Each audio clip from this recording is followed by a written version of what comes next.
Et bonjour à tous, nous allons continuer dans nos systèmes d'équations.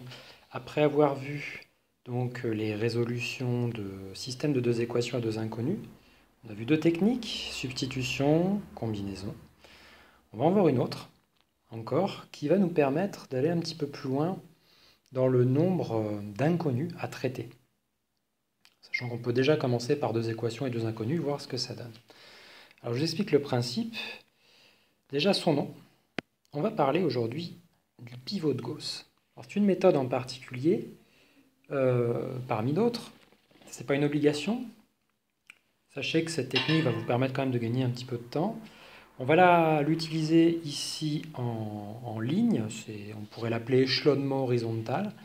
Mais sachez que ça se fait aussi en vertical et que ça a pas mal de vertus pour d'autres applications derrière, donc on verra dans une autre vidéo, puisque l'application est assez intéressante. Pour l'instant, pivot de Gauss, échelonnement horizontal, on va aller voir ce que c'est que ça. Donc je commence avec ce qu'on appelle un système échelonné. Donc là, ici, il ne s'agit pas de faire toute la démarche d'un coup. On va voir ce que ça veut dire déjà qu'échelonner.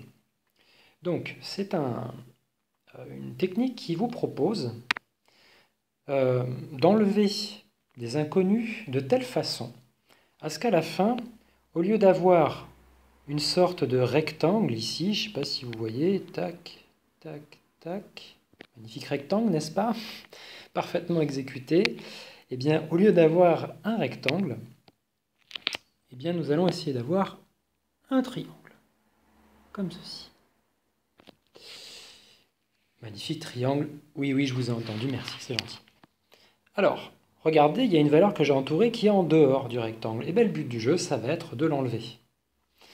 Par une série de combinaisons, on a vu la méthode juste avant, je vous conseille d'y revenir pour être au fait avec ça, eh bien on va réussir à retirer ce 3x et se retrouver avec cette forme triangulaire. Quel avantage ça nous donne? Donc là, mettons que ce système est déjà échelonné, c'est le cas. Eh bien en fait, on se trouve avec 3y égale 0, c'est-à-dire y égale 0, n'est-ce pas? Regardez ce qui se passe du coup. Si on sait qu'y égale à 0, au-dessus on a directement x. Ça va nous donner donc notre y qui vaut 0, mais regardez juste au-dessus, x plus 0 qui fait 1 nous donne x qui vaut 1. Et voilà, c'est fini. L'avantage d'échelonner, ça veut dire qu'en bas de l'échelle, je ne sais pas si on peut appeler ça une échelle, eh bien on a une inconnue qui devient inconnue. Et du coup, en remontant l'échelle, le triangle, bon, comme vous voulez, remontez ce que vous voulez, et bien de proche en proche, on va faire apparaître les inconnus une par une. Voilà la technique que je vous propose aujourd'hui. Allez, soyons fous, 3 équations. Regardez à quel point ça va marcher tout pareil. Un petit peu plus compliqué, vous ne laissez pas avoir par la forme. Ici, il y a juste une inconnue de plus qui est z. 3 lignes d'équations cette fois-ci, chaque ligne est annotée ici.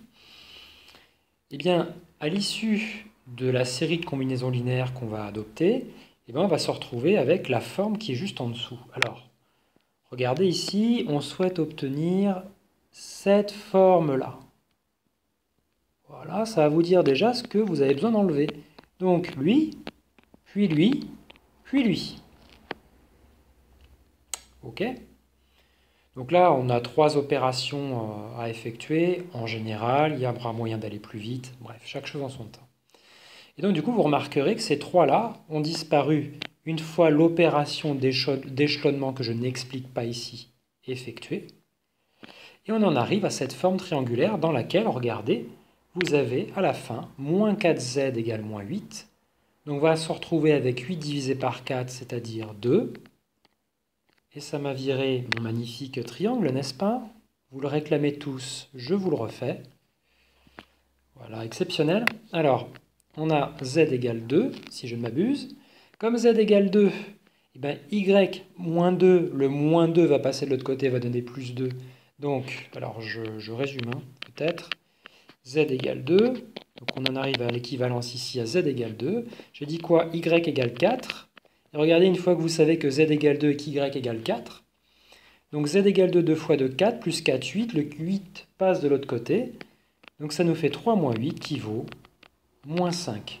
Donc par la méthode du pivot de Gauss, on échelonne, c'est-à-dire qu'on fait en sorte qu'en dernière ligne, on ait une inconnue qui soit connue, et ensuite on remonte l'échelonnement, les échelons, disons ça comme ça, et de proche en proche, on découvre toutes les inconnues du système.